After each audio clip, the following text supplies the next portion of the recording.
This is our second edition of what we call minigame in a day. It's not going to be over one day, but it's going to be over a projected 8 hours of working on it. Last time we had, I think, 11 hours. We're going to try to stick to the 8 hours. One way we're doing that is we're trying to keep the scope really simple. Previously on the minigame in a day, he recorded everything live and then we kind of edited it afterwards. For this section, we're just going to recap this different sections. Already this morning, we started with the game design document. The timeline for this minigame in a day is over the course of 2 days. We broke it up into these two 4-hour chunks. Each 4-hour chunk has its own pieces, a section of game design, which we've already done. This is the first check-in for that. Then we have the project setup. This is going to be on both of our ends, doing things like setting up the Godot project, the GitHub repo, as well as some of the assets for placeholders. Then we jump into the bulk of it with working on the game art and game design, that is what we'll actually be having as the end result. Then on the next day, we do a big chunk of art and game design, finalize it up, post it on itch, and then talk about it,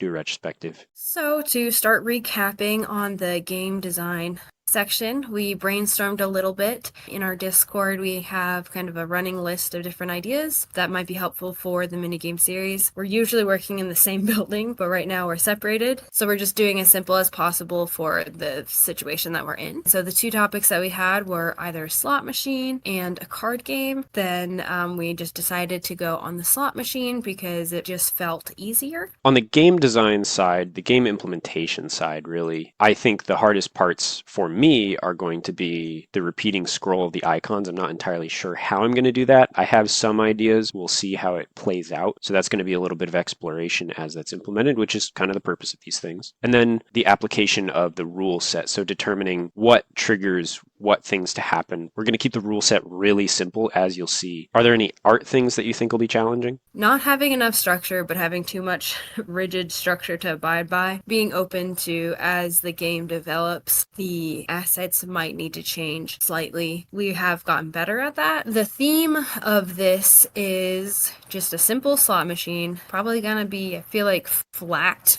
And it's going to be continued space fish cowboy theme for a Saloon slot machine. This will make it nice because we can reuse some assets that we already have from other games, particularly the Landfall platformer game. We also have called it Project Cromulon. We've also called it Astronaut Game. That's a game that has developed a lot. And so being able to reuse and improve assets will help us in our overall splashy, fishy astronaut world. And then also, yeah, I think we can include it in our splash pack series. On the end of player experience, we initially wanted to define a primary gameplay loop. That's going to be the core of everything and the minimum thing that we want to have in there so that we just have the basic mechanic that we want to try out in this minigame. The primary gameplay loop is going to be pretty straightforward since it's a slot machine style thing. Spend points to pull the lever. In this case, we actually didn't update this. You would spend a spin to pull the lever. The columns with the icons scroll by. Player would press a button for each individual column to stop it, adding in potentially a little bit of skill. You get points if you line up 3 icons in the middle row. That's sort of like the metric of how well you're doing. The secondary gameplay loop, if we have time, we'll make it so that players limited to 10 spins instead of unlimited get like 100 points for a spin instead of 1 because 100 feels better than 1. If you do all of the spins perfectly, you get the 10,000 points. And good job. It would actually be 1,000 points now that I'm looking at the math. This is a section where we talk about screen size. This part always really helps me to help reduce how many times I'm recreating and improving the asset. And so here is just kind of like a little doodle of what the screen will look like. Particularly looks like a phone screen. Yeah, we want to make it compatible with mobile. And as you can see, there'll be the different button assets, knowing what size the icons will go into, knowing that, we'll need a lever. We have 10 icons that I will be hopefully taking from previous assets and then making them cleaner, but if not, that's fine. We'll get as far as we can, but also helps cut down on the time for our mini game in a day effort. There's going to be 2 really specific to this game assets, which are the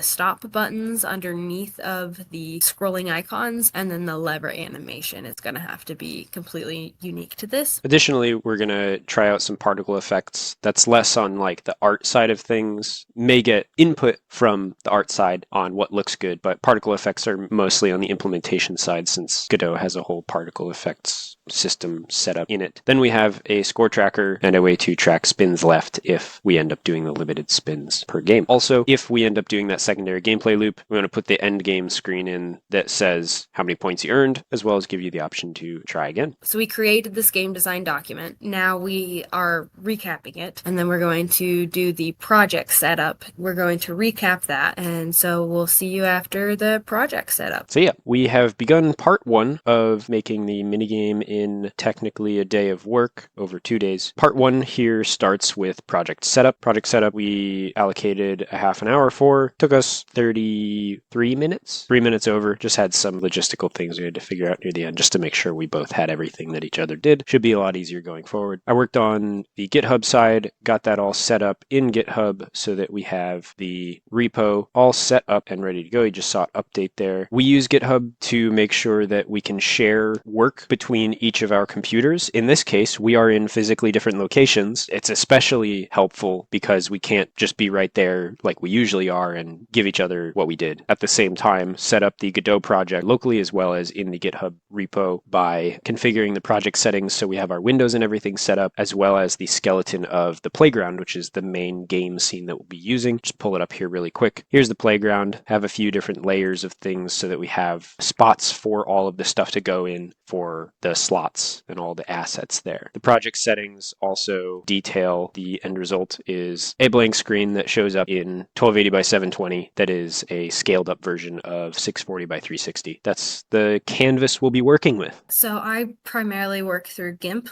and I just created a single file. I hope to kind of improve these icons. Then I used GitHub to upload it so that a way he can have those icons to start with. In the Godot, you can see the assets folders, and he can start using them. And these will be great placeholders. I was a little surprised on how long it took to just kind of dig through the different files to find these assets. I didn't expect it to take as long as it did, though I still need to make a lever and a button. Usually I would have a blank rectangle that would fill in those spaces, but I just ran out of time. I'll work on that in our next section. With the first section of part 1 complete, project setup, we now move on to working on the game and the art. So this is where placeholders will turn into actual assets that are intended to be used for the project, as well as implementing the first set of functionality and everything like that. May not be fancy and smooth, but it's going to ideally be functional, able to be understood with the initial art that we have. See ya then. In 2 hours, I was able to accomplish just the button idle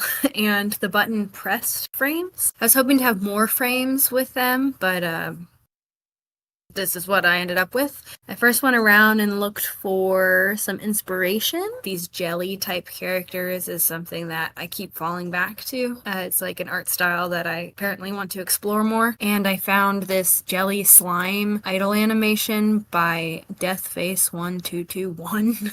And I thought that was a good place to start. The second frame and the fourth frame, originally I had to erase and then just redo them. And so that took me like an hour and a half. Then on the button press, this was me testing a technique that I had learned of the whoosh and stretch. And so you can see that in the first frame, I make it as wide as I can make it because you want to have the general volume stay consistently the same. So I squished it as much as I could, and then I made a middle frame on the button pressed. So if you can see the third frame in both the button idle and button pressed are the same. So that's like standard button, nothing is moving. I made an in-between frame for those, then that's the squish, and then the stretch on the fourth animation for the button pressed. I even got rid of the highlights towards the top of the button.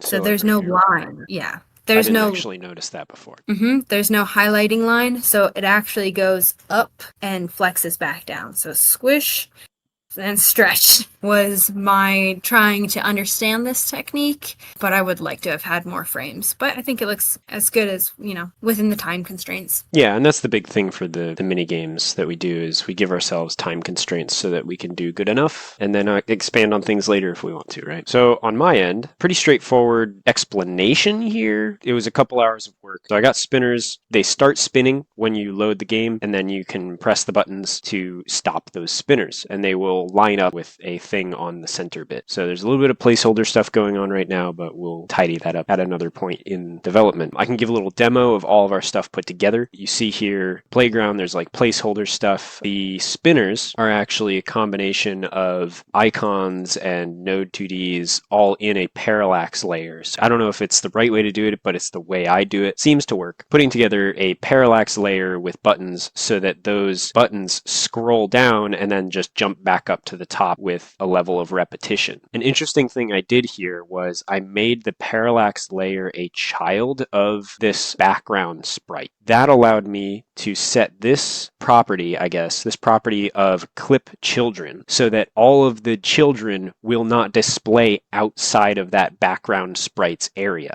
That allows them to exist and actually spin and repeat and everything without showing, so that it looks like they're inside the spinner reel. To kind of give an example, if I get rid of that property, that's what it actually looks like. So it's an illusion, because games are primarily smoke and mirrors.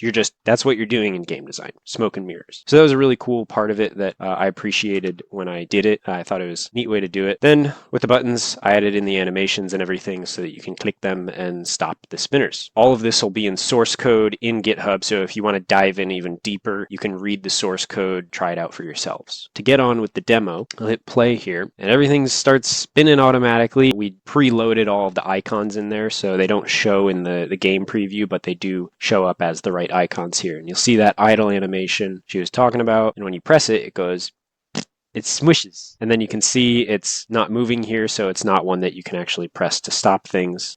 And we go ahead and stop these other two, and boom, we have the slot machine more or less working. At this point, functionally, we just need to add like the lever and score tracking and stuff like that, and polish to make it feel better, as well as some sort of background. We'll figure out what to do there. So there's some like art stuff that we need to take a look at, as well as a little bit of functionality in terms of making it more engaging for the player and being able to spin it more times. That's where we're at. What are we doing next? We're going to move on to part 2 tomorrow. We will be jumping into sort of those like polish pieces that I just mentioned, as well as the remaining functionality stuff. We are here with part 2 of the mini game in a day. We started on the first 3-hour chunk that will be where we do a big bit of work before we try to finalize things and get it up on itch for the last hour. So what I was working on for the past hour and a half is the lever, an integral mechanic of the game. And so I found some inspo of some pixel art lever with the black background. And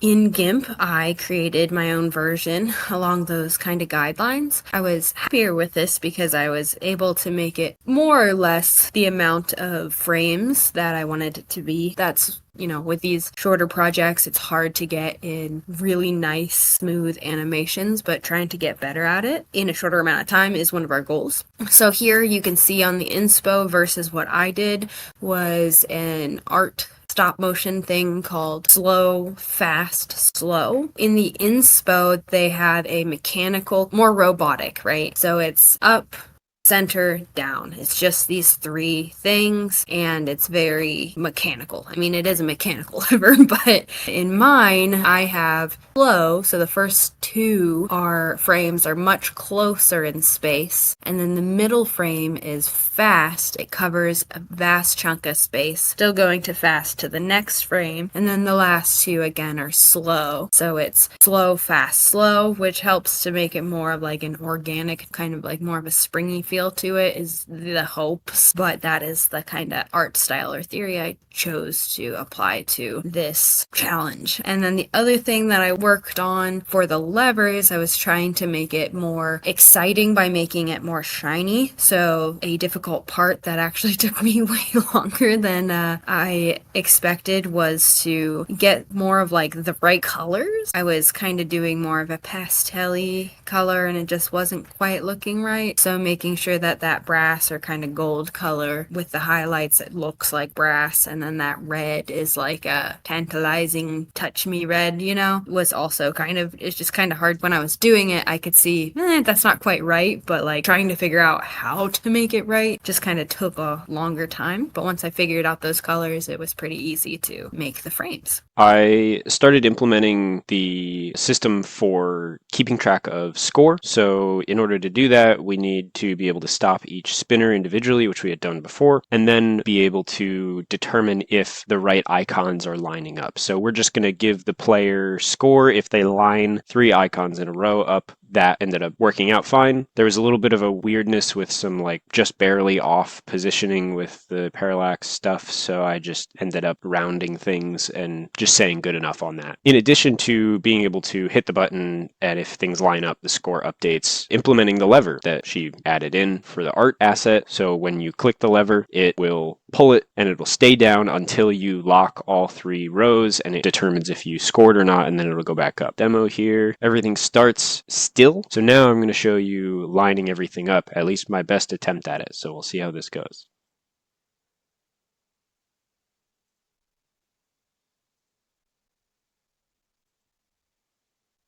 This should work. There we go. Ding, 100 points. Lever goes back up. You can play again.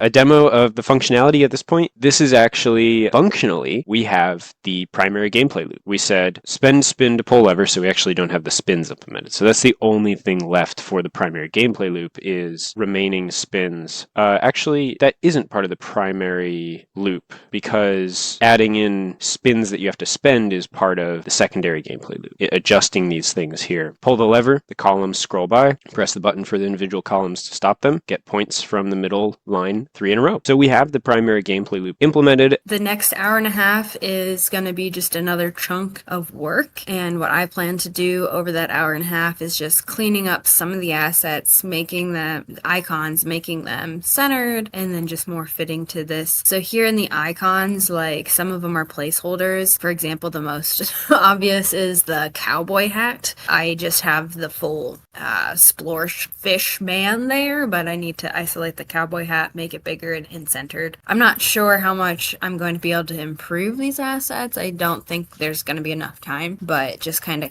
cleaning them up and centering them. I think we need to discuss a little bit about what we want the background to look like. So we have an hour and 45 minutes of these 3 hours left to work on functionality and art before we need to start finalizing things. I will be working on getting things like particle effects and all of that in, as well as the secondary gameplay loop. So the main focus is going to be the secondary gameplay loop. I'm going to implement where you can have 10 spins, you get 100 points for a successful lineup, which we actually already have in the primary gameplay loop, and then you have your 10 spins that you can spend, and the goal is to get 1,000 points. We'll also have to include a like a retry button or a restart button so that players can just restart at any point. So if they're like just trying to get a perfect run and they fail once, they can just restart. All right, let's get to it. Yeah, let's get to it. We are in the check-in for part 2.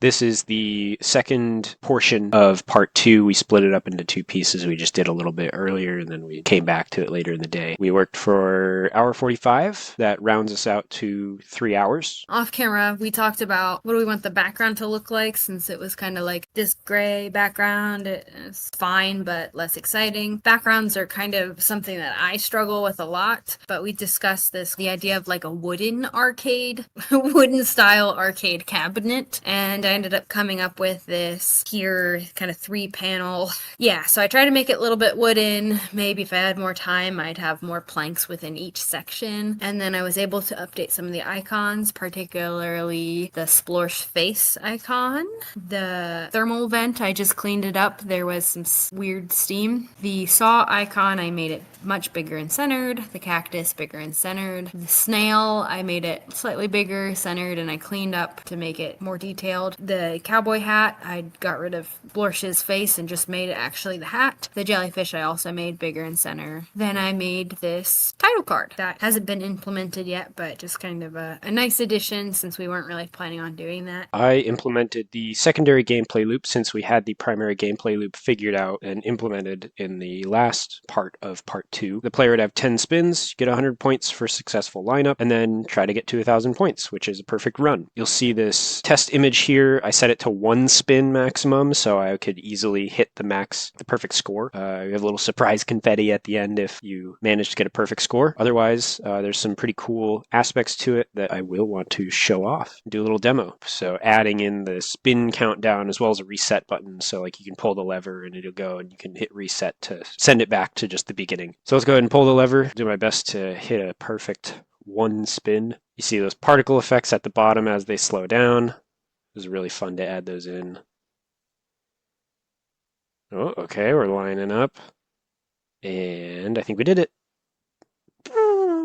It'll just keep emitting that until you hit reset. That's a quick little demo of what we have done there. That is the bulk of what the game's actually going to be. At this point, what's left on the art side? Is it really just like getting the itch page ready? It'd be nice to do a little music session to have some kind of jam. We could always add in the same background music as Saloon Slinger. I think that's a wonderful idea. And that way we don't have to put a bunch of effort into new music. For the next section, we're going to try to work on audio and posting it on Itch. Yeah, I think that sounds good, and it'll be nice, and people can play it out on web and mobile, hopefully. See you there. All right, we have finished the finalize and post on itch.io section, and we have a little bit of a summary here of what we did. So I implemented the audio, did a little bit of recording, as well as tying that all into the various functions on the game. So we have things like the lever pull sound, the button presses, the spinners spinning and braking, stopping is the term we're using in it, the confetti, the background music, all that to make the game a little bit more immersive. The background song is from Saloon Slinger minigame, the one we made in our first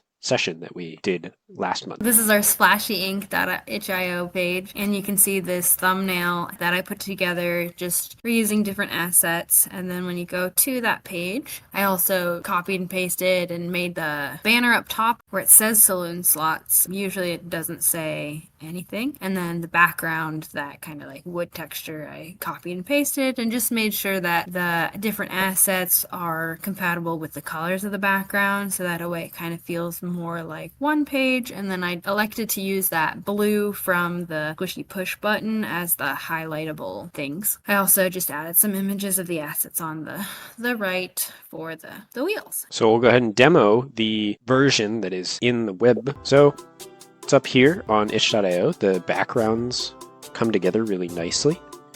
And we had our title card there. You just click play, pull the lever. We got all our fun sounds.